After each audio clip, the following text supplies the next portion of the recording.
We had our place in like the movement, and like Mm-hmm. that was our job. But everyone has their place too. Are you about the dog?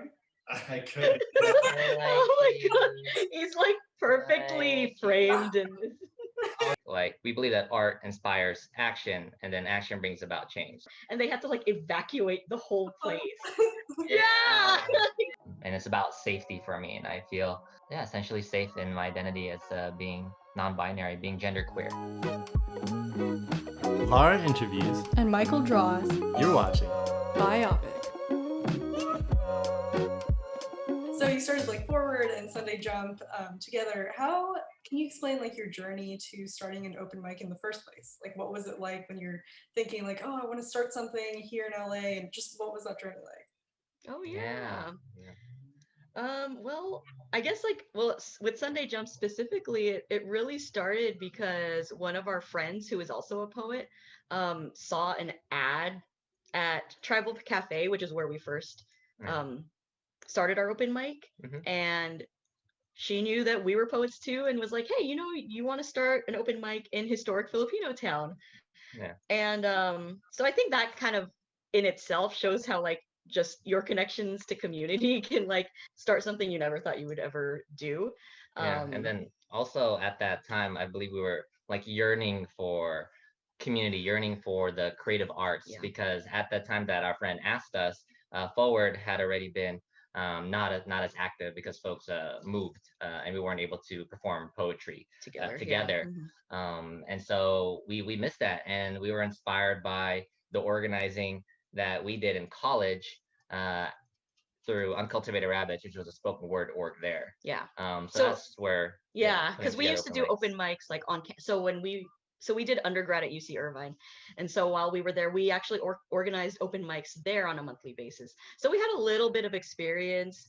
And then during Forward's time, we attended a ton of open mics, like literally like 3 to 4 times a week. We'd be going to different venues around LA. Yeah, like that much. Yeah, like we were go going like Orange County, go Long Beach, LA, Valley, wherever. We were doing it a lot. We were hungry for it. Yeah. So then by the time that we were given this opportunity, hey, do you want to start an open mic? We kind of knew like the different things that venues did that we liked or didn't like, and we're able to pull those things together to create Sunday Jump. Right. Yeah. In 2012. Yes. Yeah. So cool. That's so like serendipitous that there was an ad for it while you were seeking out all this community feelings. For sure. Yeah. Yeah. It's like all aligned. Yeah. Also that's also really cool too that you both were starting in college and stuff and like dabbling in it and then had something of your own as you and it's that's cool. Yeah. Yeah, and so Sunday Jump I know started really small like you too, and like you have that ad and stuff, but now it's pretty big and you have like a good community following and you have a whole team. What's it like to start so small and now be leaders of something?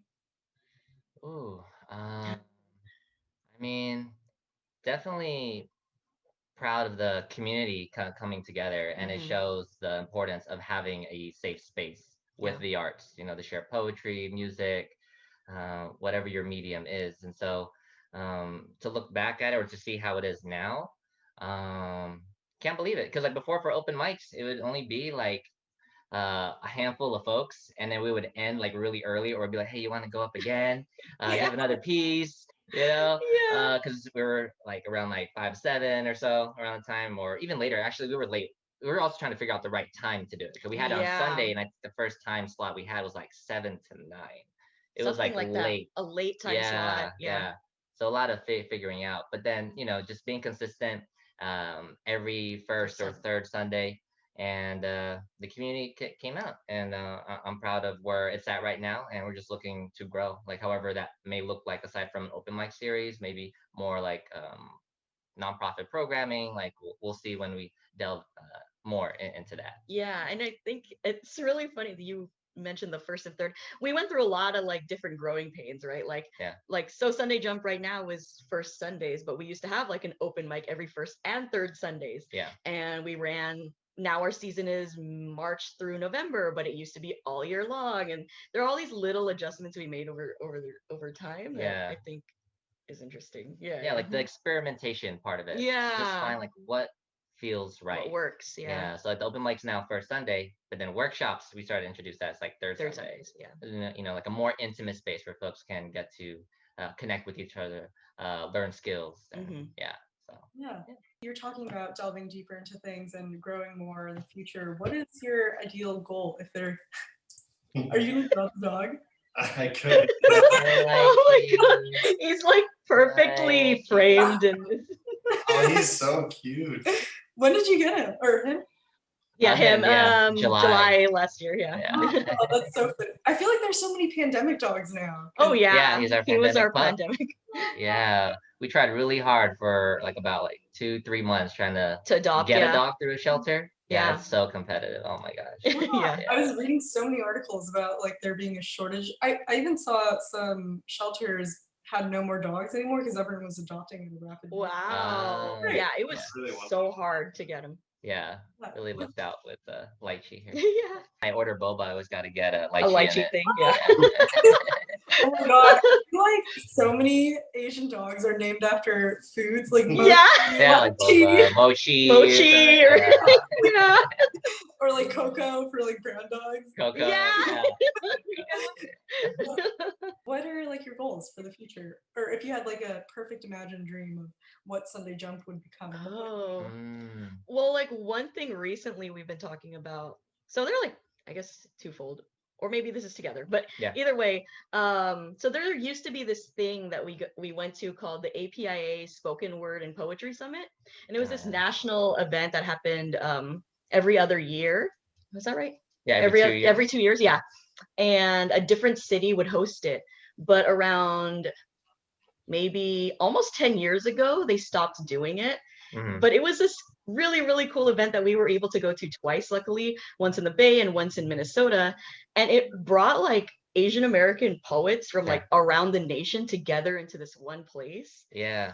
And it's like already a niche already. It's like, already a niche. Poetry, yeah. You gotta find like Asian folks. Like, yeah. It's like really niche. And so and it was like this space, essentially like a 4-day conference where you'd like tour the city, learn about the activism that's happening in the city, and then they would like get a big venue for everyone to like perform in, and you know that sort of event isn't around anymore, and so it would be really cool if like we could bring something like that back.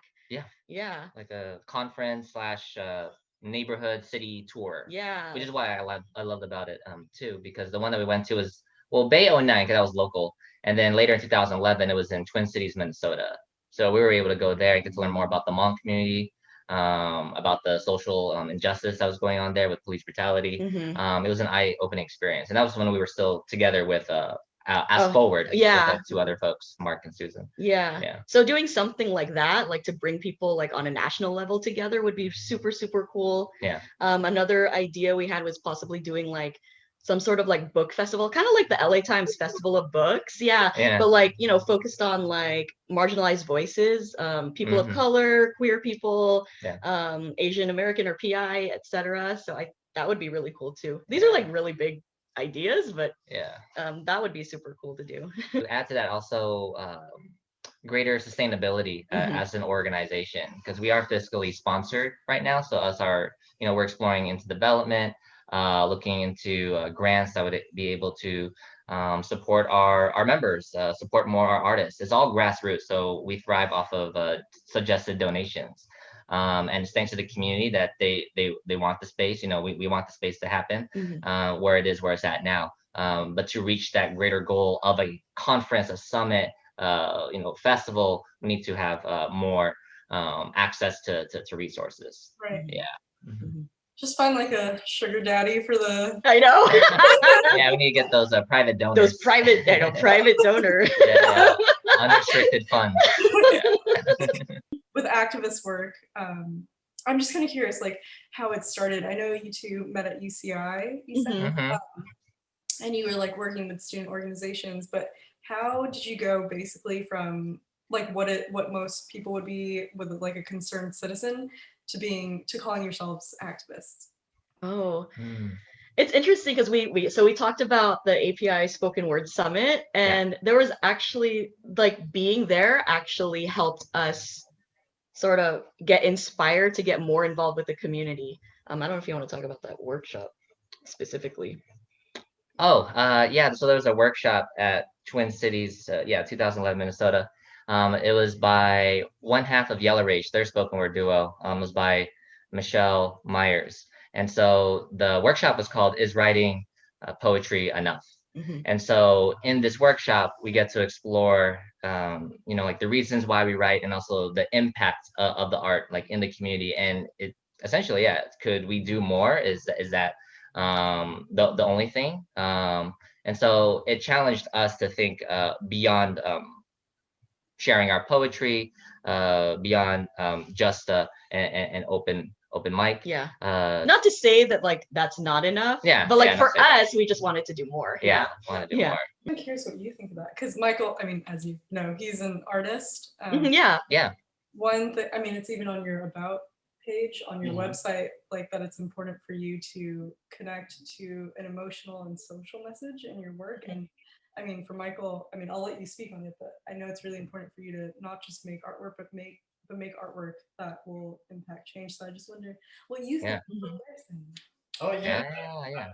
absolutely. Like, I guess it hit home when I was when I was in college, and I was just doing figure drawing all day, and then some of my friends were like studying anthropology or sociology or medical studies, and it like I'm like, oh wow, they're actually like actively reaching out and affecting people in certain ways. So that, I guess there's a difference between like just making art and going out and being an activist. And yeah, I think it's really important to.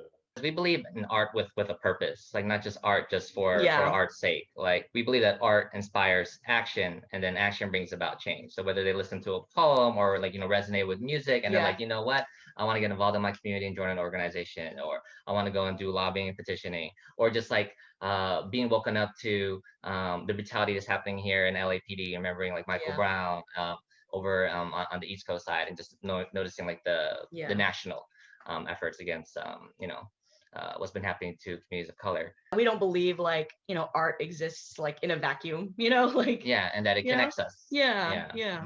So wherever we may be at. Even looking at art as a space of healing as well too. Like there could be so much that's happening, social media overwhelming. Going to an art space, feeling healed, rejuvenated, and then feeling like, okay, I want to do more, or what can I do more? So What radicalized you? Let's see. Yeah, you go first. Let me think. So I think like in college definitely started it, like sort of sparked it. I think it wasn't until like getting involved with like KMB LA that really like sharpened, I guess you could say, like my political ideology. Because like I actually grew up like my parents are like they're like conservative. Yeah. Yeah. So like in high school, like I didn't know anything. So it was like, my family's Republican and blah, blah, blah. Just like I look back at that now and I'm like, so it wasn't until college that like I guess I really started getting more exposed to like Asian American struggle and like what that meant, and and then KMBLA really like sort of I guess like honed that those thoughts. And for me, oh, go ahead. Oh no, I just like gotcha. Yeah. Is it like those? Does your family have those like super Christian values? And, like, oh yeah, like they're like really Catholic, and like because like I don't even like really go to church anymore, and so like my mom, oh, do you even believe in God anymore? And then, like, oh my God. Just kidding. They're in town. They're gonna be like, "You want to go to church tomorrow?" Yeah, no offense, if you believe, but, not for us. Yeah. You were saying. Yeah, for me it's a little bit different. It started for me in high school. I was very fortunate to get involved in a youth group called Filipino Youth Coalition, and so it was there as a youth where I learned about well, first, like the injustice happening against like youth of color, and like getting like in the system, my school to prison pipeline, And then also in that time, just finding like that need for connection. And so where that connection looks like going to a weekly meeting and doing icebreakers, or a connection looks like going to a rally. So I went to my first rally when I was in high school. With all that said, I was fortunate to have that experience. Now, when I went to college, though, I wanted to do a shift. I wanted to explore other parts of myself, which is more in the arts. So that's where I got more involved in Uncultivated Rabbits. Although Steph and I we were like working like hand in hand. Like you got involved in APSA, Asian Pacific Student Association. And, we do like the overlap there. And then connecting back with Steph, we're together, and there was an email that sent out. It just aligned. It was after the summit in Twin Cities, Minnesota. We got an email from KMB about a community forum in historic Filipino town about Larry Itliong, because at that time there was no Larry Itliong Day, and Larry Itliong was one of the leaders of the labor movement that's often not talked about. Like, we hear so much of Cesar Chavez, but not so much about Larry Itliong or Philibert Cruz, and that movement and solidarity was actually between Filipino American and Mexican American agricultural workers. So that first event, we're like, yeah, let's go and try it out. Go to a journal meeting, and yeah, we have been going ever since. Yeah, that's right. I don't think I asked this, but how did you guys even get together in the first place? Like, how did you start dating? Oh yeah, so we met at UCI, but we were actually living in the same like in the same dorm, like our freshman year. Yeah, we're in humanities. The humanities hall, Yeah. My first major starting out was in English. Yeah. And like we lived down the hall from each other. Yeah.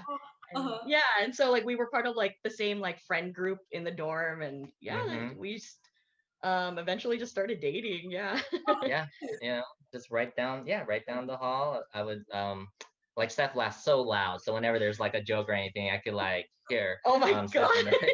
all the way like over there. And then me, I play my music so loud, so Steph would be able to like, oh, Eddie's back, or back in the Bay Area. Sounding off to each other like from opposite sides of the hall. Yeah. So like college, flirting, and all that, and we like each other as friends. We wanted to take a step further, and so it was through AIM where it all happened. Instant messaging. Yeah. AOL Instant Messenger. Yeah, we were during finals week.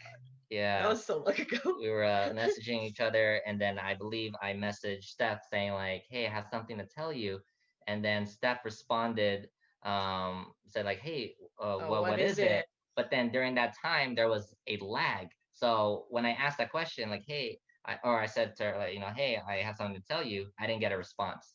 So I was like, "Oh, what's going on?" But meanwhile, I was like, "Yeah, what's up? Hello." Yeah. And then what happened was, like, I'm not sure if it was your door that opened or I then opened my door, but we heard the doors because we weren't too far from each other. We were right down the middle, right down the hall, the hall from each other.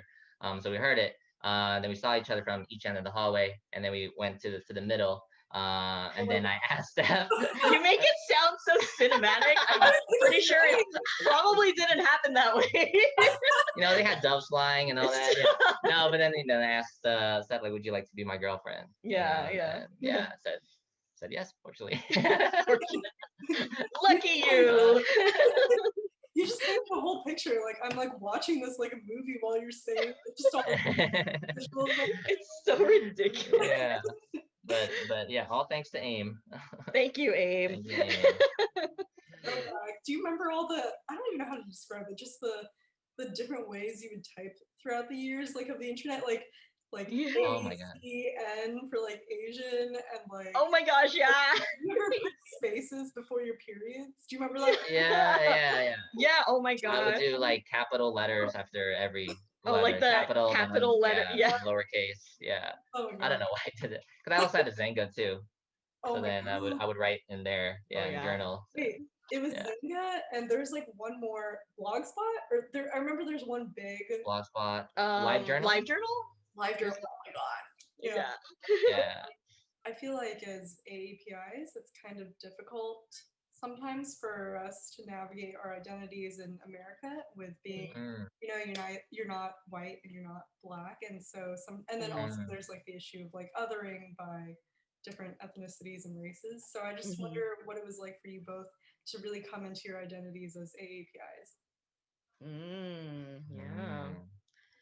Um, well, I got to salute to, to Black artists that I was able to connect with, because in the mid 90s, or late 90s, unfortunately, and correct me if I'm wrong, there were, Asian American MCs, rappers at that time, but I didn't see any, and so I connected with folks who were, people of color, Black artists. So like Tupac, Bone Thugs, Ice Cube, Snoop Dogg. And what I liked about them is the lyrics that they spoke about. Snoop Dogg more of like his younger, more the younger ones, not the ones I know. But seeing the bravery and how they use hip hop essentially as a revolutionary tool against the dominant narrative. So whether like Tupac spoke about something as sentimental as Dear Mama, or more so about him feeling stuck in a system like Me Against the World, is where I really connected with that story, and then also learning that Tupac himself was a poet. Like he created The Rose That Grew from Concrete, and so in that journey, I wanted to like find that. I wanted to seek that, and so into the early 2000s, that's when I got exposed to more API folks, Native Guns with Bamboo, Kiwi, and DJ Patrick, and that's all thanks to my history teacher at the time, who also taught Filipino heritage studies. So he gave me a couple of CDs. It had spoken word, it had hip hop in there, folks I never heard of, it's the underground. Native Guns was in there. And yeah, and opened my eyes to it. And so just with music, being able then to learn about my people's history, and then that supplemented by, the youth group I was part of at the time, Filipino Youth Coalition Center, and then Filipino Youth Coalition, and then yeah. That's Um, great that you had a teacher that was able to expose you to that like so early on too. I feel like that, I mean, you don't really, I mean, there's very little representation, and then also, I mean, just not so many AAPIs that at least personally, that I've seen like in education. yeah. So like pretty, I feel like it's pretty rare to have someone who can be so influential in school that's like AAPI to you. That's cool. Yeah, because like in the community, there's a lot of overlap between the hip hop scene and with organizing. Because like with Native Guns, they're actually members of KMB. It turned out that way. Yeah, because it was founded in 1999, so before steps in my time. Yeah. But later we found out like, oh shoot, they were organizers. They were working with World War II veterans here in historic Filipino town with college students, and yeah, I mean, it just all aligned. I didn't know that when I Yeah. was young. Yeah, yeah. And then my teacher was also like in those circles. Oh yeah. Yeah. Yeah, it's kind of funny that like when you start to learn about the overlaps that people have, that like you learn about like, yeah, like with KMB, right? Like Native Guns and Bamboo, like how these folks that came before us like were organizing in the same org that we're in now, right? Yeah. And I think that's really cool. The generational work. But yeah, the generational work. Yeah, I think being exposed to that like really like makes you feel like proud of what you're doing, you know, like that you're continuing this sort of legacy. Yeah. Yeah. So, being able to vibe to music and learn about history, like Philippine American War, 1899, this is us, and we get down all the time. Like, it's like keeps on going. Like, I love it, like that rhythm, like rap, rhythm and poetry. So yeah, like, I love it. Yeah. What about you, Stephanie? I mean, I know like all these things that Eddie's talking about are things that like they exposed me to. So it's like, like all these artists that like I never ever had heard of, like, and I never would have had the opportunity to have ever learned about if it weren't for like meeting other folks. So yeah, I know I was thinking like, yeah, I was really fortunate that you had like a teacher that was able to like provide you with that, because like I never had that really. Especially like specifically like a Filipino teacher, like that's like even more like narrow that I was very lucky. yeah, because like I know in high school I had like two Asian teachers. One of them was a history teacher and he was Korean American, and then another one was like a Japanese American teacher. So like I never had like a Filipino teacher. Oh, and this is like a weird side thing, but like that particular Japanese American teacher, I was at like the Japanese American National Museum, JANM, for a it was one of what was it? It was like we were there for an event and she happened to be there. Yeah, so like we were able to like catch up, like, and I hadn't seen her in like 15 years or whatever, so like that was wow. A weird aside. Yeah, but it was just, but it was like one of those things where it's like, oh, like, you were my teacher and you were involved, like she was telling me like, oh, we used to get involved in the marches and all this stuff, and I was like, excuse me, I never knew this. But she was like my biology teacher, you know, so there was never really like opportunity to talk about that stuff, but to be able to like talk about it now is like pretty interesting to like know. But like part of me is like, oh, like I wish I had learned about that when I was in high school, you know. Yeah. It's kind of cool to see though that like you even like it doesn't, I mean obviously, but it doesn't matter like whether you're in biology or history or whatever, like yeah, it seems like everyone's looking for a sense of community and trying to find their own people. So yeah, totally. Yeah. Recently I was like told the phrase, which I really like, which is like soft on people, hard on systems. So like yeah, because like especially recently you'll see it a lot on social media, like people will be trying to like I don't know how to say it, but like cancel someone or whatever. But like it'll be like another person of color who's like in the community, and you're like, oh, you made this one mistake, we're all gonna yell at you now. And it's like, oh, like maybe let's not take that approach. Let's not treat them like the systems that are oppressing us. Let's like call them in a little bit, you know? So I really like that phrase, like that soft on people, hard on systems approach. Yeah. Yeah, I totally see that. Like both from a personal and then also like abstract kind of way. Like I remember watching I think it was Anna Akana. She posted a video about like cancel culture and stuff, and there's so many people like on both sides of the spectrum who are like cancel culture doesn't exist, and other people who are like, I mean, in the middle. I feel like I'm in the middle, and I feel like what you're saying is like in the middle of like, we should cancel these systems that oppress other people, but like people make mistakes, and if they are trying to grow, why are you? In her video, she basically said like it doesn't make sense to cancel people who just make mistakes or overall are trying to grow, because if you cancel them and they grow, they have nowhere else to go. Like you can't be integrated back into like society because you've been banned. And exactly. Yeah, and like I personally, I haven't really. Maybe I'll cut this out, but I haven't talked about this like in public. But like I had my own kind of experience where like I posted some really like hateful shit when I was like in middle school, and I got cyberbullied so badly. Like I had like so many, I had like hate pages like saying like, oh, kill Lara Santos, blah blah blah blah blah. Oh shit. And it's like it took me, and because I didn't have like education like you did, Eddie, with like having like teachers or like role models, or like even my mom is also like, she's got some conservative values too, that like I was raised with a lot of like self-hate and like hatred of community. And so like growing out of that and like being who I am now, and like looking back and I'm like, oh shit, my name still has like, if you like do a deep dive into Google, you'll see like these like things I said, but it's like back then I needed like a space to grow, not a space for people to like tell me like I should be raped and killed and all. Exactly. Horrible. Like I saw something recently about, who was it? I forgot who it was. It was like the new editor-in-chief of like Teen Vogue or something. Teen Vogue, yeah, and it was like she got like, so she got that position, and then like they basically pushed her out of it because of some stuff she said she was like when she was like 19. Yeah, it's like, okay, you're 19, like not everyone's gonna be perfect at it as like a teenager.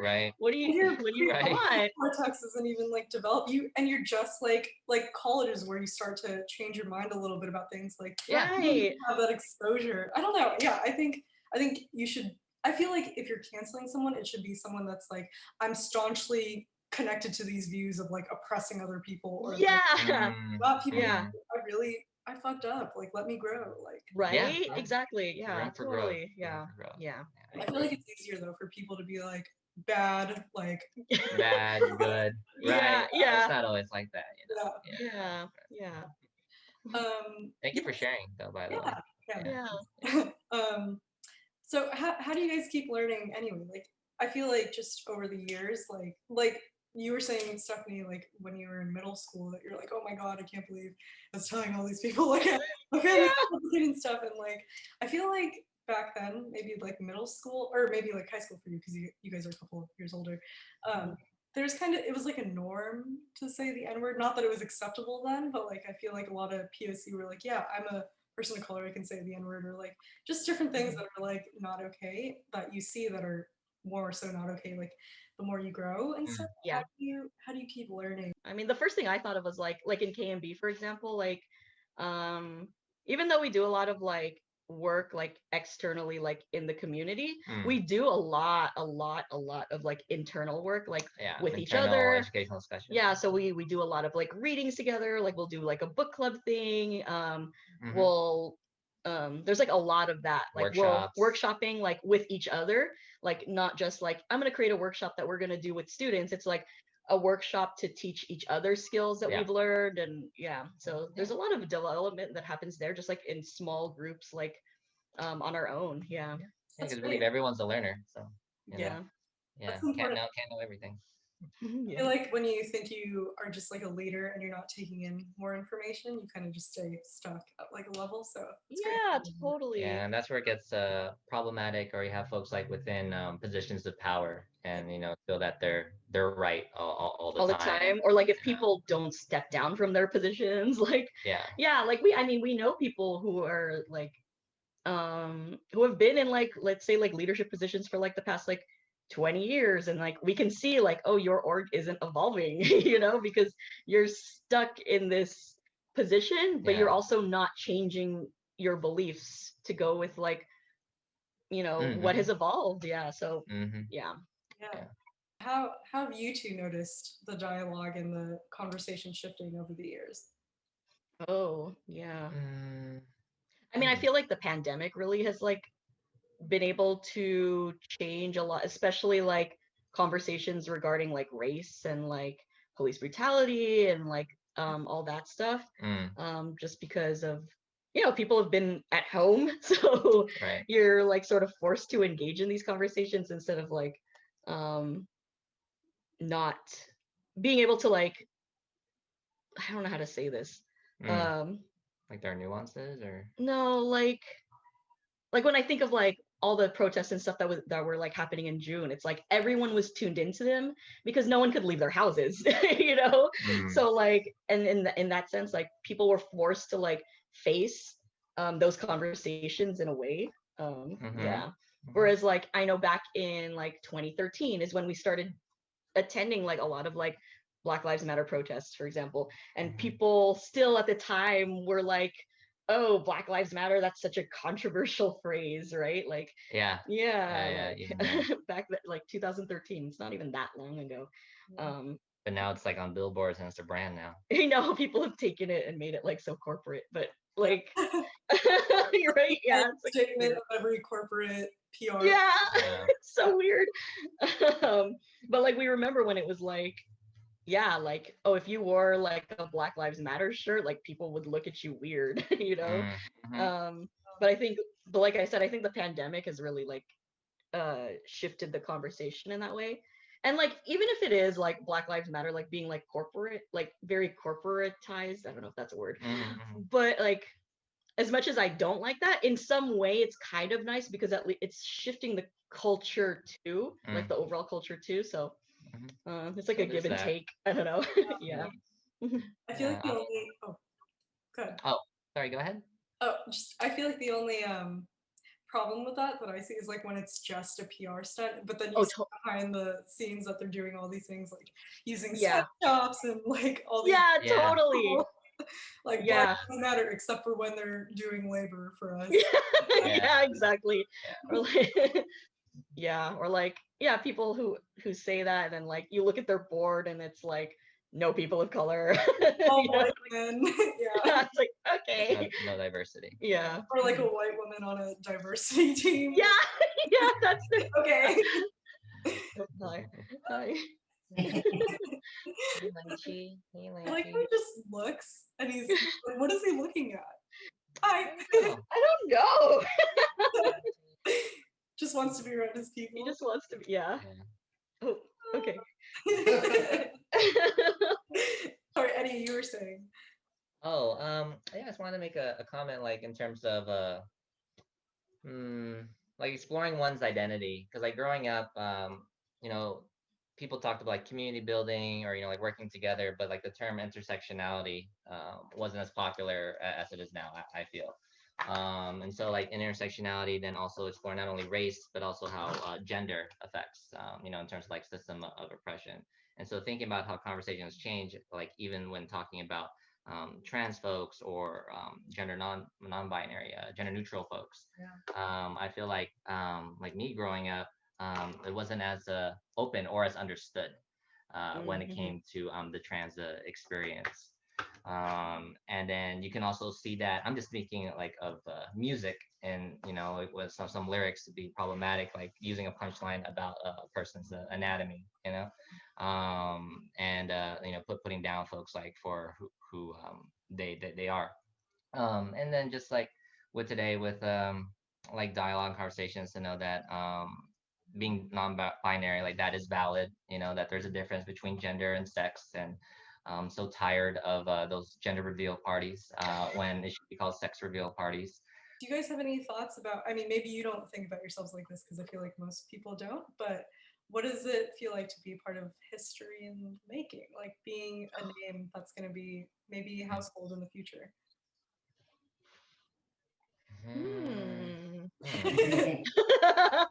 Just harmonize.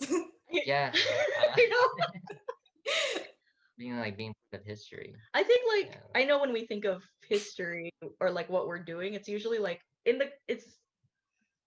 it's never like, oh, like we were these great people who did something. It's always like, oh, we did something in the context of something greater, right? Like we did our thing, like we had our place in like the movement, and like that was our job. But everyone has their place too and has their part in it. So right, that's everyone like like how has their role. Yeah, that's how I think of it. Like so when like for us, like our role is like being poets, creating a safe space, organizing, like that, like that's something that we do. And other people are going to be the like the AOCs of the world, or like like everyone has their place. So that's what I think about it, like we were part of something greater. Yeah, I mean, like to build off of that, I believe that in inspiration. So hopefully, like whatever we do, like through an open mic, that it may inspire someone else, to create their own open mic or join another open mic, or or get involved in organizing, and then the cycle, continues. Right. The timeline does not just stop; like it keeps on going. Yeah. So wherever we're at in that timeline, Yeah, because like a lot of what we do is like reflecting on both like the past, like what are we building on from like what people have built from before, and like how can we set like the future up into something that we want to see, right? So yeah. That's actually something that's been on my mind. Going to Sunday Jump was like the first like Filipino started space, because I feel like, I mean, like in the AAPI community, like Southeast Asian and then Pacific Islanders are like usually, or like even like South Asian are like left out of that conversation. Yeah. And so like being at Sunday Jump was like my first like, oh, okay, like there's like a focus on like Southeast Asian, and like there's and all these experiences. And like that's what, like I'm kind of at this point right now where it's like my dream of like, because there's so much culture and there's so many like open mics, like you guys said, in LA, and so many of them are in DTLA or like kind of on the east side, and there's on the west side where we live. So I'm like, oh my god, I really want to start something. I don't know how to there you go. See? I don't know. I feel like I don't have but maybe like 5 years from now. But it's just it's super present in my mind where I'm like, there's no like super stronghold of like AAPIs in the West Coast. It's most or West Side. It's mostly like white people, or like they're like East Asians, but they're like a strong like Southeast Asian or anything. So Yeah. Your goals are being actualized in real time. Well, there you go. And it comes to understanding that we're not alone as a people. There are resources out there. So if you ever get that started, hit us up. Yeah, for sure. I kind of want to talk more about just you two in general. And what has like shaped you. So I know you two met at UCI, and you've been to a bunch of UCLA, USC. I think you both went to. UCLA Extension, and then Eddie went to USC for master's. For master's in social work. So, and Stephanie, I know you did like graphic design and like film, and your background is in all these like kind of creative and like web developing and stuff. And Eddie, you're in social work and like therapy. How did you two decide to pursue those avenues? Like Eddie, you said you were doing English at first, and now you're doing so how did you come into these careers?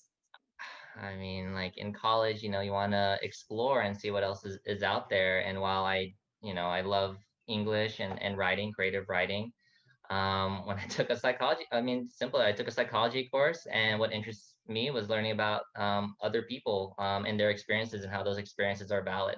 And it carries a lot into the work that I do today with open mics, because essentially these are folks who are sharing their stories, and finding a sense of community. And then also realizing the autonomy of folks, like where they're ready, like if they're ready to sign up for the open mic or they're not yet and they want to just come and listen, like respecting that. So for me, it was I guess from the psychology class, and then after that, I'm getting more direct experience because I worked at a UCI counseling center in a peer coach program. So getting that one-to-one, face-to-face, yeah, type of what? Sorry. I'm laughing because if you knew how Eddie was like our freshman year, you never would have thought that they would have like been a therapist. What do you mean? I guess. Because like okay, so like. Oh, no. Well, yeah. When I took that psychology course, that wasn't my first year. That was my second year. So my first year was different. No, I guess like, I was. Oh Eddie is like an Aries in every way. Like Michael. So yeah, stubborn, impatient. In therapy, you need to have patience and need to be open-minded. No, okay, so like I think back that like Eddie would never shy away from like conflict.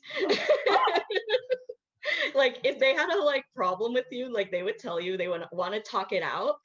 Yeah. I think like when we were when we were younger, like they just didn't have the skills they do now. Like so like it at the time it would come off as like, oh my gosh, you're yelling at me, you're being really aggressive. Oh yeah. But like I think going through like your like counseling program and like learning how to like talk to people and all that stuff. Also it's like being in a relationship with you, because we're really opposite. We're so opposite. Yeah. So. I am like conflict, no. Because that's Pisces and Aries. Yeah. Pisces too? I'm a Pisces. Oh really? Oh yeah. Oh, so you know. Yeah. I'm like in my head, like so sometimes like if we would like fight over something, I would be like, I don't want to talk. And I'd be like, hey, let's talk about it right now. I'm like, no, you tell me right now.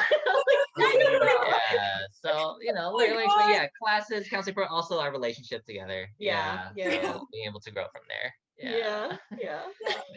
A lot of growing pains. I'm sorry, I like totally like. That was all good. It's part of the story.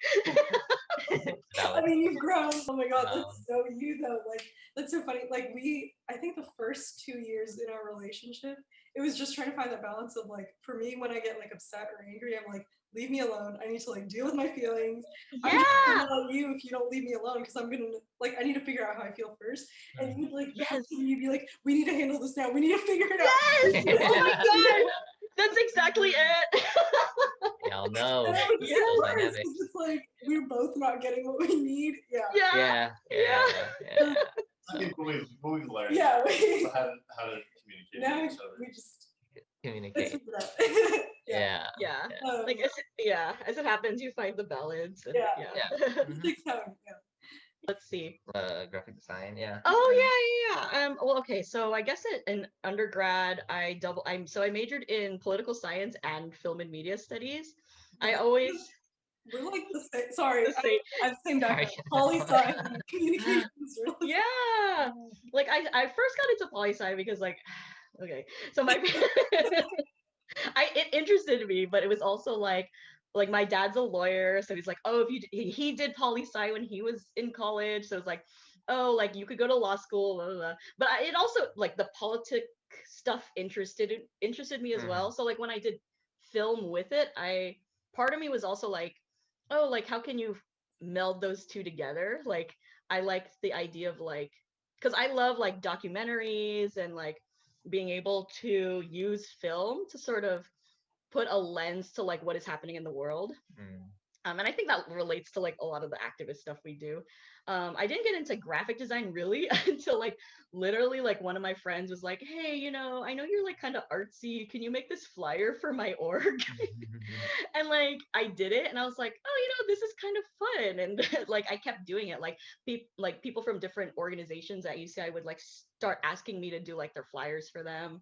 Like I was also like one of the few people who had like one of those like hacked Photoshop program. Oh yeah, Like I that's right. didn't pay for it or anything. Yeah. So like I had access to like those programs and stuff, and so I could do stuff. And it wasn't until like like UCLA that like I actually did like a program like for like design and all that. Yeah. It was like it's kind of funny that like now that's like my career. Yeah. Yeah. And do it for Sunday Jump. Yeah, I do. Yeah. I created the logo.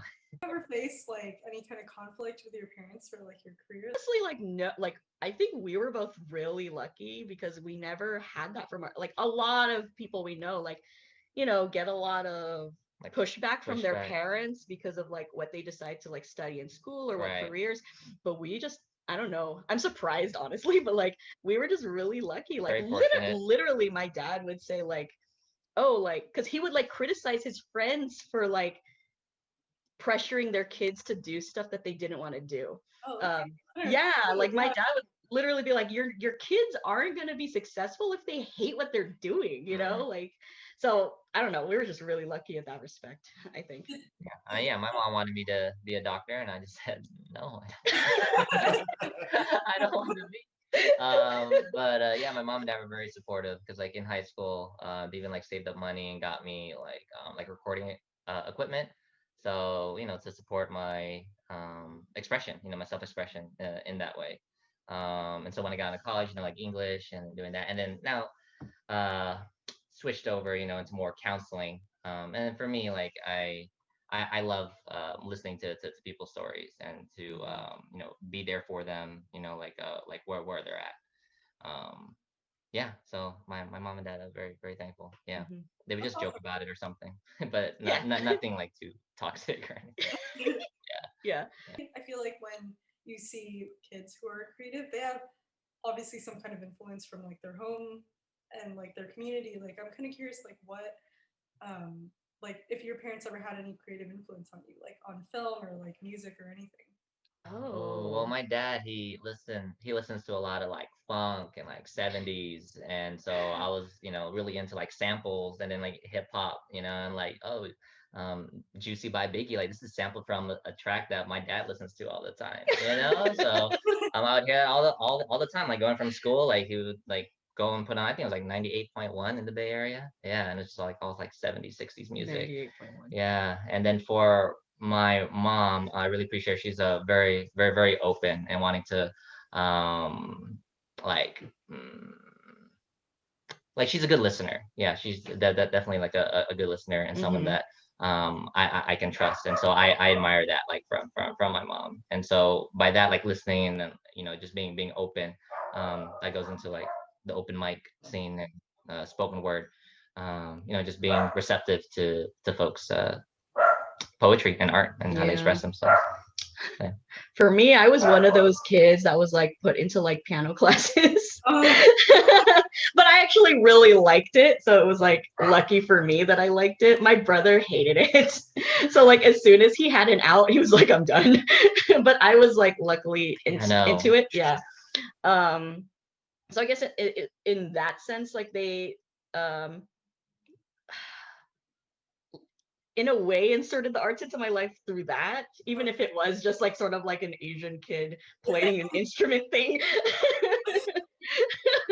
Yeah, for me, my mom wanted to do the piano too, but I was You not with didn't, it. yeah. No, I think I maybe took some lessons from a neighbor, you know, like the dun, dun, dun, dun, dun, dun, and I struggle with that. So I was like, no, I can't do that.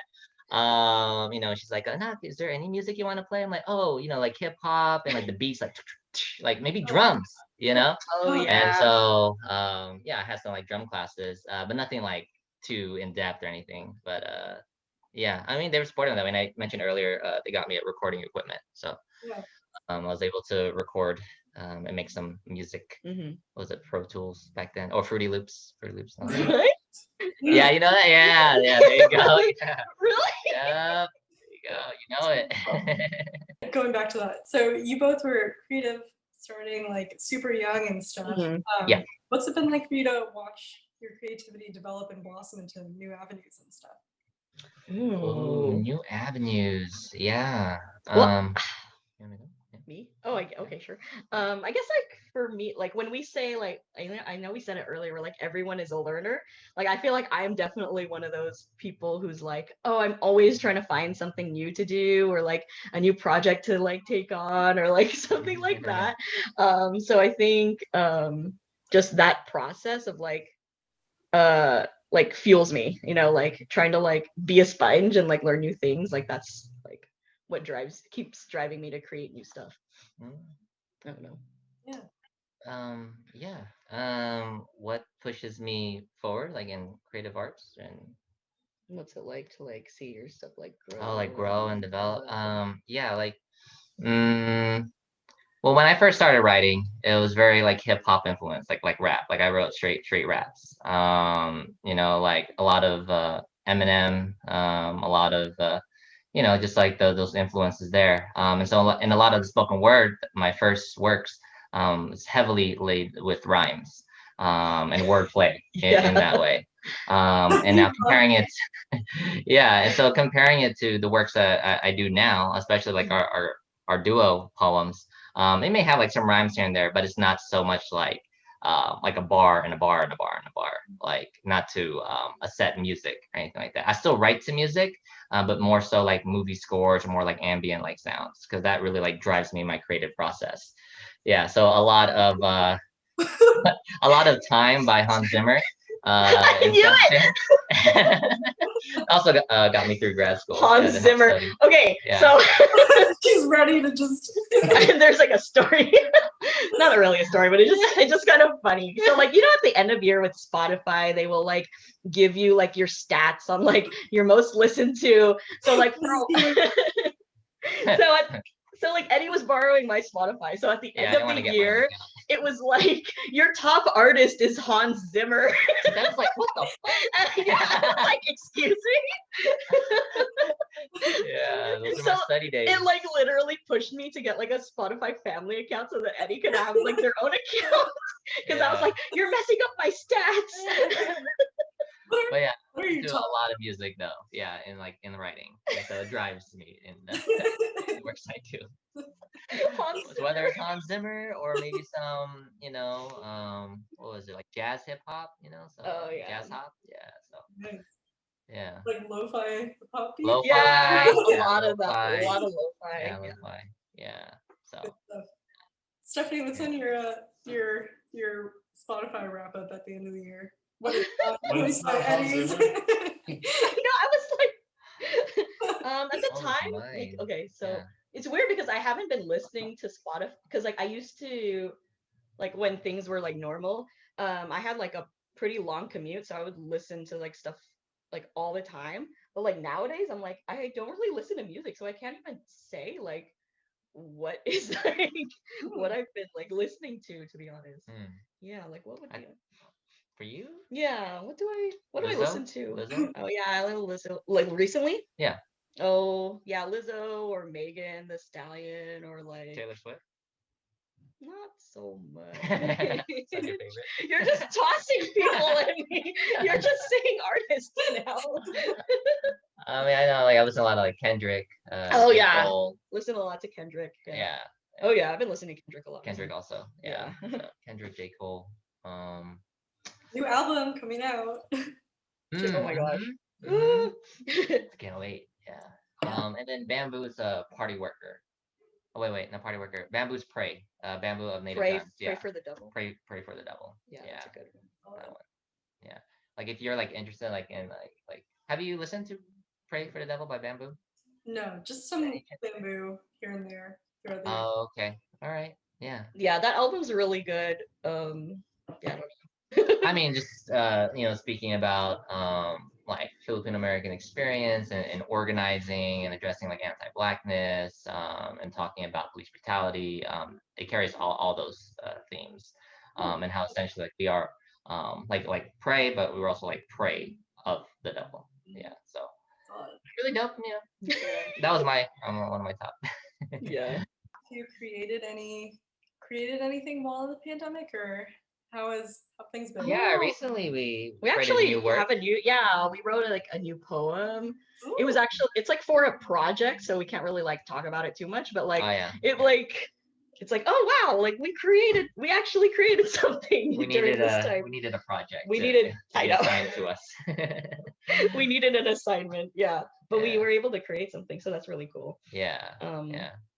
Um, yeah, I don't know, because like before when we would create, like we would go out to yeah, create, like go to like a restaurant or a cafe, yeah, that's to how get we that would. going. Yeah, it's But hard now for we're at us. home, so it's kind of hard. Yeah, it is hard. Like it's hard to like work on that stuff at home for us. Like Yeah. we love like going out to like, yeah, like new restaurants or like, yeah, going to cafes and stuff. Like those like being in like outside of the home environment really like, I guess, gets our like gears going in our heads. Yeah. Being at home, it's like it's home. I like to sit here and Yeah. relax, and Yeah. it's different. Yeah. But then, that project was an exception because it was proposed to us, and we accepted, and it felt good Yeah. to go back and write, and not only write but also revise, which is a terribly hard part of the process, but much needed. Yeah, that's true. Yeah. Yeah, I mean, I know you can relate to that. Oh yeah, revisions. Revisions, yeah. Yeah. It's not the biggest part of writing, in my experience. Oh, that's the cafe stuff. Oh, the cafe stuff. Yeah, I love going out other places to create, so I feel you on that. Oh, okay. Yeah, I know. I miss doing that. Eddie, you were talking about like stories, and I know of like when like reading about you and stuff, like I know that stories are really important to you. And Stephanie, you have a background in film and stuff, and you have talked about like how visuals and whatnot. And so I'm just kind of like curious, like, would you guys ever venture out into that new kind of creative territory with combining like film or any kind of like? Oh yeah, I know. Like, we dabbled a little in it, but like something we really want to do is like do more like poetry videos. So that's something that we've been thinking about. Yeah. Like one of our friends, who's actually like the videographer at our wedding, he does a lot of like film stuff. Yeah, for our poem, same question. If you've seen it, yeah, it's on our website. That was like our first poetry video. Like video, yeah. Yeah. And then we were inspired by like other artists who also ventured into that type of medium, like Kat McGill, who also just recently put out like a short film slash spoken word biopic. Yeah, yeah, super cool. Yeah, and then like our friends, they were singers, was also part of that. Yeah. Yeah. So Bedlam Lullaby. Yeah, so that's something like we think about doing. Something else that we think about doing too is getting like a band together to like do like, because sometimes we'll collaborate with like our musician friends, so they'll do like music behind our spoken word, and like we'll like I don't know, like like we'll go back and forth. Yeah, like they'll do like a chorus and then we'll do the poetry and like go back and forth. So sometimes we think about like, oh, it'd be kind of cool if like this was like a normal thing, like having like a band or something. So that's something that we think about too. Yeah, to have music in there. In terms of like filmmaking though, like for us, I haven't really thought of that, like doing like our own like short kind of movie. Besides like the poetry videos. Yeah. Besides that, maybe. I mean, we do vlogging, so. Yeah, we do vlogging, so we need to get back into that. Yeah. Yeah. Do you guys know Asia Sampson? Yeah. I met him in DC when I was doing some lobbying work for World War II veterans. I went to an open mic there, Busboys and Poets, and it was featuring that night. That's awesome.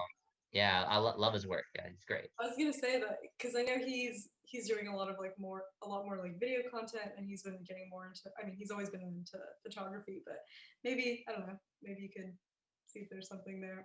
Actually. Yeah. I know. Yeah.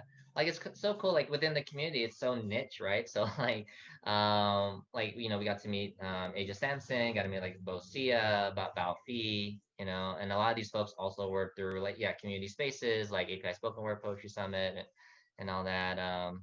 Like I'm inspired by their work. So maybe one day to collaborate. That I would be know, like really we collaborated cool. with Bo one time. Yeah, like in a TNC set. Although we weren't able. I'm not sure if you were there for Oh, that I show. did. I Yeah, did. I collaborated with Bosia like for a poem.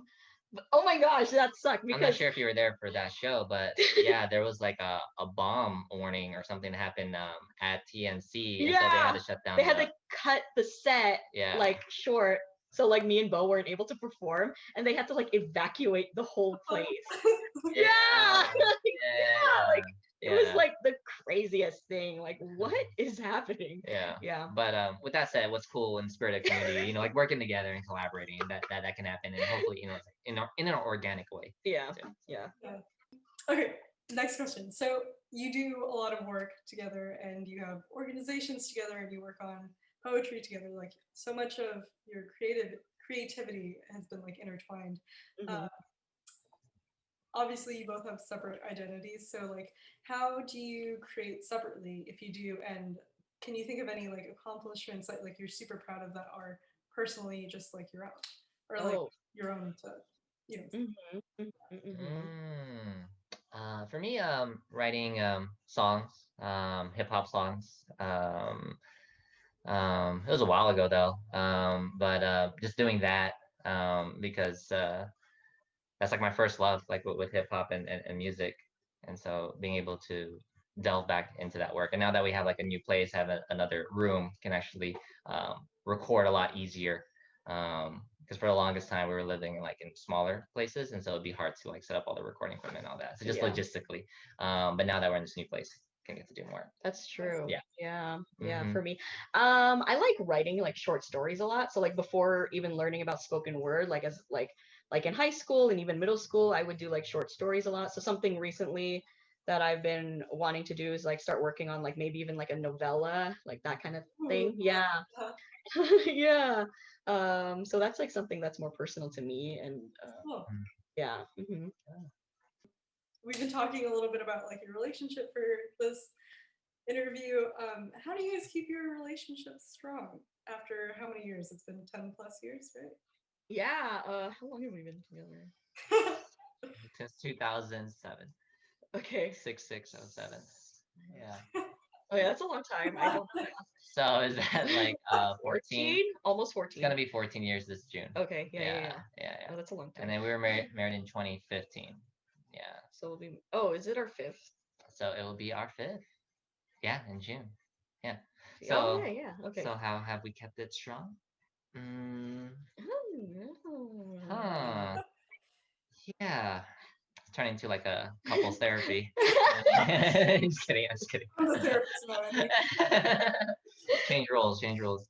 Yeah, how we kept it strong. I mean, because we've had our rough patches, and I feel like with any relationship, those will happen, and I feel like from those, we're able to like learn from those challenges, hopefully, and go like at our own pace. And once we're ready to, either forgive each other or understand where each other's coming from, then I feel like we're stronger after that. Yeah. It's sort of like like with DBZ, and you get like beat up as a Saiyan. You watch Are you Dragon Ball Z? talking about Dragon? Yeah, and like Goku is like on the last, like breath and all that, but he takes like a sensu bean and then like is like maximized and powerful. So I think that's sort of like how it happens. No, I don't understand. Yeah, but the sensu bean instead of a bean is actually those heartfelt conversations we would have. So I don't know. I know. Am I wrong? Yeah. This is happening. Yeah. No, seriously though, like I don't know, huh. Well, I mean, like, yeah. I think a lot. I don't know. I'm just thinking about like we're on the same wavelength a lot. Yeah. So like we enjoy. I don't know. I like talking with you. Yeah. It's like good to talk with each other. Yeah. Like if we're watching a movie, like like we like processing things together, Yeah. and I don't know. Like I'm just thinking about like just conversations with you are always like fun and Yeah. like.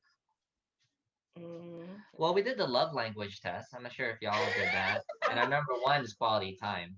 Like both of our top one was quality time.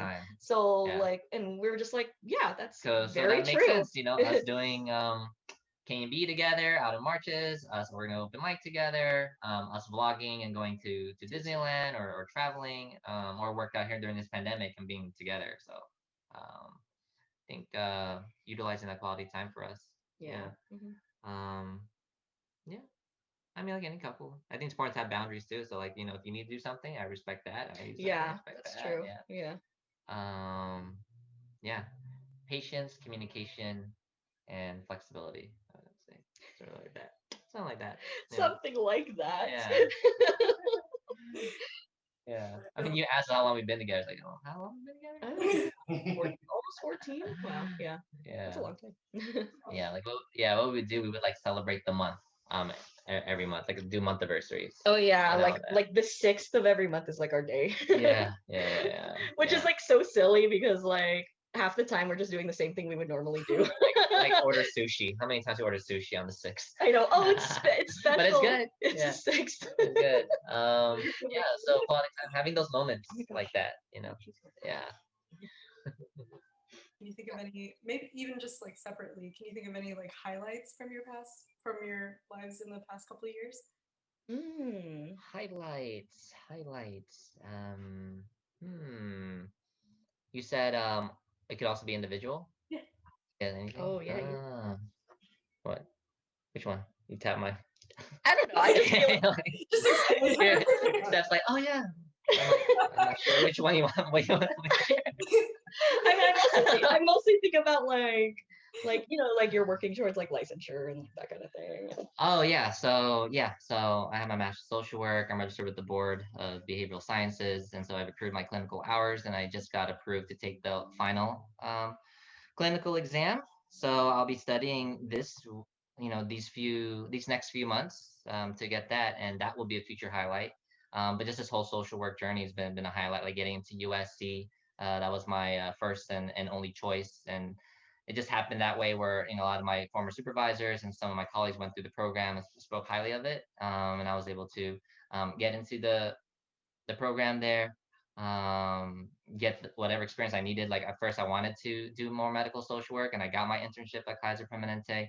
And while it was very helpful, I realized that my footing, like my love is in community-based mental health, which is why I now work at SIPA, Association of Filipino Americans.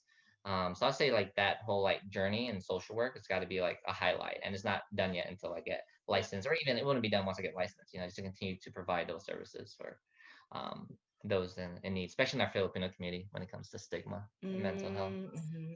Yeah. I'm actually Go ahead. I work for a nonprofit, and like I'm working on an AAPI article right now, considering it's Heritage Month. And when I was like working on it, I read that AAPIs are like the least. I mean, I already know it, but like reading that research was done that AAPIs were the least likely group to seek out mental health services. Like makes like especially more important too to have people who look like you providing services. I remember like, I've had like most like the field of therapy is like so dominated by like white people, and like I remember some experiences I had were like kind of like, what the fuck did you just say to me? Like I've had like a therapist like generalize Asians, like just like stereotyping, like saying like, oh yeah, like that's because like Asian people are like more conservative. In my head I'm like, what? Like you not see we're not a monolith. Now I have like an Asian therapist, and it's like you just understand these nuances and like the cultural thing, and I feel like it's super important that, and I think it's great that you're pursuing something that we aren't really represented in. Oh, definitely. Yeah. We do need more representation when it comes into the mental health field. Yeah. And out of that, you know, the stat you mentioned about like with API folks, like out of those, Filipinos have the lowest help seeking behaviors too. So yell at each other, you know. or be like, you know, don't talk about it outside of the family. You know? So yeah, that's true.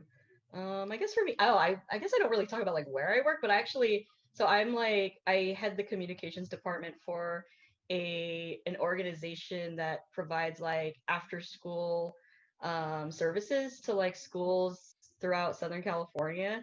So like one of the things that I think is really it's cool because like the work I do there sometimes translates into like, oh, what we're doing for my work, like I think would be really cool for like some of the activist work that we do. So I've been lucky to be able to like move up in the company and just like be part of like the executive team there and like drive a lot of like decision making and stuff. But so like I guess that's like a highlight for me. I like never talk about it, but I'm I like know you don't I really talk know, about but it I'm like either. really high up at my company. You earned it. Yeah, but You like earned it. but I think like what's cool about like that is like we don't get treated like we're like high up. Like it's like we're up there to like help serve like the people in our org.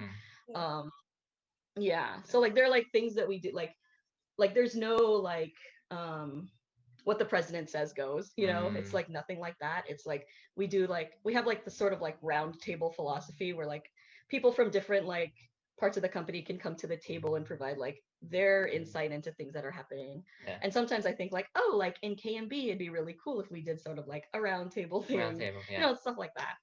But yeah, it's like I almost never talk about like my work. Why? Yeah. I don't know, like I just it's so I at least like when I think about like Eddie, like SIPA, it's like so involved with like what we also do in like our activist life. Filipino community. Like no, like I almost never talk. I don't know why, but like it's like what I do is like in the education you field. do great work with youth. Yeah. So like sometimes I'll like even though I'm like in communications, like they will pull like me to do like, oh, can you do a graphic design workshop with the students? And like I'll do stuff like that. That's really fun. One time we performed for some of your students. Oh yeah, we did. Like, cause one of my coworkers was doing like workshops with some of them, and they wanted to teach them about like different types of art forms. And so spoken word was one of them, and so they pulled us to like do some performances for students. That's cool. Which is Maybe really that's cool. like their first exposure too. They'll be like, I remember. Yeah. Yeah, it's so wild. Like some of our I students, love like working with youth. yeah, because like 90% of our students are like low income, like yeah, and like like literally like it's wild. Like some of them have like they're like 17 years old and they've like never been to the beach, like shit like that. Yeah, like really like they don't know stuff beyond like the 5 block radius of their homes, you know. And so like being able to provide them like with like to bring stuff to them like is like really cool. Like and it's not like a savior thing. It's like most the people we hire are like from the communities they serve, and so it's not like we try not to do like the like we're here to save you thing, you know. Yeah. And speaking about like with youth, some highlights too have been the performances that we've done. Like for UC Santa Barbara, they have like a high school recruitment program, like to learn about the UC system and the importance of college. And for me personally, like when we did a set and our poem, same question, and we asked in our poem we say like, where are you from? And the kids without any prompt like already like rep like where they're from, you know, like they were saying like area code, they were saying like the names of their cities. That was really cool. You know, so I feel like, you know, in those type of performances, like with youth that are engaged and afterwards get to speak to them and they want to do their own poetry, like that's what it's all about. You know, I mentioned Filipino Youth Coalition, like that's also where I learned to get outside of my comfort zone and to be in an open mic. And so just to provide that for folks, for youth especially, because it's hard when you're young and you feel like you're alone in things.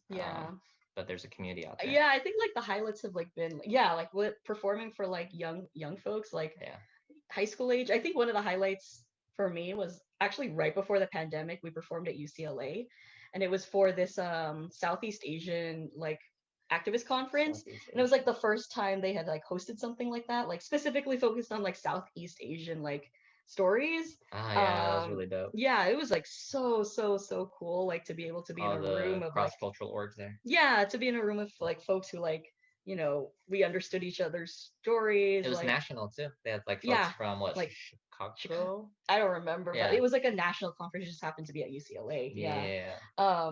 And so they brought us to perform for them to sort of like kick off the event. That was like such a huge highlight because like there were so many people like we could talk to, and like we didn't have to like explain like our stories to them, you know. Like they understood where we were coming from, and like we could relate to each other in that way. That's what I love about like doing that kind of stuff. One other thing I want to add is our wedding. That was a highlight. Was it not? No, it wasn't a highlight. No. I forgot. Our wedding was pretty dope. It was Of course actually. we're biased, but yeah. Of course we're biased, but our wedding was pretty cool. Yeah, like we had folks like within Sunday Jump, K&B there, of course, family and friends. For the reception, we changed some of the more traditional pieces of the ceremony to better reflect our principles. Like, for example, there's a bag of coins, and typically it's supposed to be the man that gives it to the woman as the man provides for the woman. Yeah. But like, nah, Seth is the provider too. So instead, like in the ceremony, we did it where like, oh, both of our hands are like on the coins, like that kind of thing. Yeah. We like, switch it up. And then going into the actual reception, like our music going into it was by Bamboo. It was like there are so many Filipinos in here, Filipinos in here. So oh my god, it was great. And we were young, like to be married. Yeah, we were pretty. How old were you? 25, 26, 26, 25, 26, 27. I don't remember. Well, we got married 2015, so that was 6 years ago. 27. Yeah, 27. Yeah. But like, just to have folks there from all over. Yeah. Yeah. So. That's cool too. All the symbolism behind all the different elements of your wedding. Yeah. Oh, that was good. Definitely. Well, when we get married, I definitely want to be like super intentional about like everything in the wedding too. Like. Yeah. And Of course. Make it yours. Yeah, make it yours. Yeah. Was yours expensive? All my friends I've talked to that have had their weddings have spent like $20,000 to $50,000. Yeah. Ours is $30K. Ours is like 30 something. 30K. 30 something thousand. Mm-hmm. Yeah. I mean, luckily we were able to like get help from like we pitched in. We pitched in, and then like both our parents pitched in, so we were all yeah. So going back, what do you guys do for like bonding time and like spending time together on your like own that isn't just creative, like not just activist work or community stuff? Like what do you guys do in your spare time? Who are you outside of those roles? Oh, we definitely like to game. So fortunately I got a PS5. My friend hooked it up because I gave up like months ago. Freaking scalpers and all that. So we game together, or I'll game and then she likes to watch. I love watching. Yeah. Also watching movies together. We love watching like movies and stuff together. Yeah. So we got HBO Max. I know. It's really good. Like there was like a while where we even like I remember one summer we were like seeing movies like 2-3 times a week. Yeah. Like at the theater, like that's a lot of money. Yeah, that was a while ago. That was a while ago, but like we love watching movies. Because then we get to talk about it after or like during. Not only movies, anime too. Steph's really into. I'm into anime too, but Steph's like really into anime. What else? I don't know. What we do together? I mean, when we weren't like stuck at home, we would love like going to like new restaurant, like checking out new places to eat. A lot of joyriding. Yeah, a lot of that. Since we're living in K-Town, it's so easy to just go down Santa Monica or go on the 10 and just drive wherever. Yeah. And exploring LA. We actually did that a lot when we first got together too. Yeah, that's true. Right, so we still do that. We still do that. Yeah. LA's so big. There's like no way you can see every little bit of it. So right, exactly. So unlike the Bay Area, so concentrated. Here is everything spread out. Yeah, so there's always like something to do. So we love like cultural things too. Oh, we like traveling a lot too. So before the pandemic, obviously, like we would travel like multiple times a year. We really like seeing like the culture of a city. Like we went to New Orleans for our honeymoon. Yeah, so that was really dope. That was really cool. Yeah. Well, it wasn't like it was like an anniversary trip. Oh, anniversary. It was because we went to the honeymoon was in Japan, and then afterwards. Did you forget we went to Tokyo?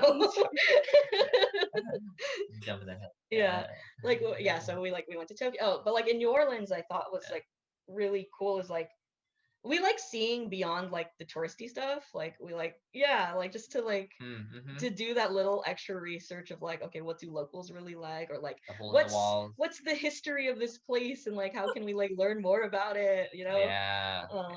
Like when we think like, for example, like with New Orleans, like They have a lot of like different like plantation tours and stuff. Tours. Yeah.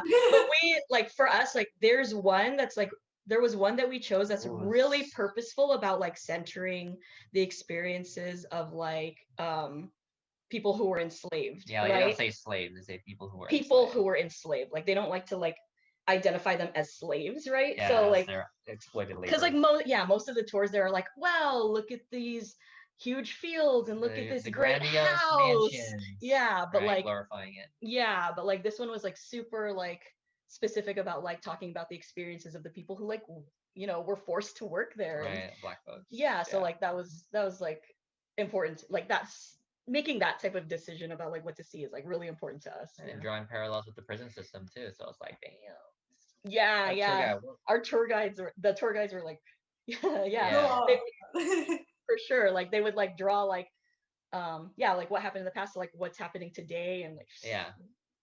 yeah. So like doing that, historical sites that are particularly about like our people. Like when we went to New Orleans, we dropped by St. Malo. St. Malo, Louisiana. So Yeah, like St. Malo, Louisiana, the so first St. settlement. Yeah, St. Malo, Louisiana. It's like really close to New Orleans. It's like maybe like 30 or 40 minutes away. Yeah. But it was like the first like known like settlement of like Filipinos in the United States. And so they have like yeah. It's they have like, a marker. They have like a little marker there. It doesn't exist anymore because it was like hurricanes had like destroyed the whole place. Yeah. But there was like this is like the early 1900s. But like there used to be like a village there of like fishermen.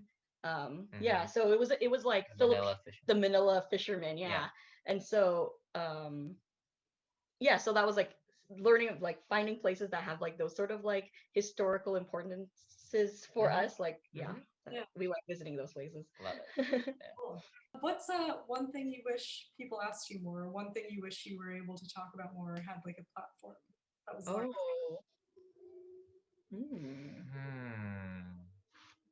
What I wish people to ask about more. I think asking about like us as individuals was really nice. Like people usually don't ask us that, so I really appreciated that you did. Yeah. Because I know for me that's really important too, because like a lot of people, like a lot of the time when they're talking to us, they're really talking to Eddie, and like they don't really look at me. That happens a lot. And so like yeah, I really appreciated that. okay. I'm glad. Trying to think. I mean, I'm starting to be like more comfortable with my gender identity. So to like ask about how is it like balancing or like being non-binary. So but that's something I just like recently started to feel more comfortable to be open about. So yeah. That's actually I wanted to ask you about that, but I was like, I don't know if this is going too deep into this territory. I don't want to make you feel uncomfortable. But oh, okay. Yeah. is there anything you would like to share about that? Because I'm curious about like what it's. I feel like younger people now have a lot of access to resources to understanding themselves, but I feel like years ago, like even just 5 to 10 years ago, it wasn't as like you have kids on TikTok saying like this is my identity and stuff, and it's like wow, I could have. I mean, I identify as like she, her. I'm cis. Yeah. Like, All right. What's that been like for you? Yeah. I mean, going off what you said, like, yeah, I think education is important, just having the resources out there, didn't have that growing up. It was either that you were a boy or you were a girl. And if you were like neither, then you're weird or strange, different, you know? So there's a lot of that. And just growing up, I never felt comfortable like as being identified as a man or a boy. Like I have work that refer to myself as that. But even nowadays, like when I revisit those pieces and even do a piece that we have together, instead of saying like when I was a little boy, I say when I was a little child. And that feels right for me, and it's about safety for me. And I feel, essentially safe in my identity as being non-binary, being genderqueer. Yeah. Again, it's a new journey for me. And yeah, like I actually, I mean, I'm like talking about like open mic space and community. I'm inspired by folks like who are of the, of the non-binary community also. So I think also learning about their experiences and relating to them, be like, oh, I'm not alone in this. I thought it was just me, Um, yeah. So I mean, in my pronouns, I still, put he, but I'm getting there, where it's like they them is what I prefer. Yeah. Yeah. Yeah. Yeah, and then, we've talked about it too, so it helps to have someone to process with. Yeah, so I feel yeah. like that's one way that like arts in themselves act as not vacuums, like just hearing that other people have similar experiences, like Yeah. these rippling effects throughout. Yeah. Definitely. Right. I think that was those were all of my questions. So Yeah. thanks for coming on today. Yeah. Thank you so much, We really Lara. appreciate this. Thank you, Thank you so Michael. much. Thank you both so much. This was really lovely. Yeah. Yeah. I'm so excited. Yeah, this is to have this cool. done and all that. Yeah. I'm glad we were able to make it work. Yeah, same. Yeah, and I love the piece that you created. Thank you. Thank you so much. Yeah, I haven't changed much at all. I just added some more little things. I can show you again, I guess. Okay. What's the thing with it's With the camera. Yeah, but it gets a lot of glare. community creativity. Oh, that's so cool. Thank you. I had to throw in travel and gaming as well. Oh, there you go. Yeah. Well, thanks again, guys. Yeah, thank you. Thank you. Thanks so Thank you so much, much. Lara. Bye. Take care. Thank you.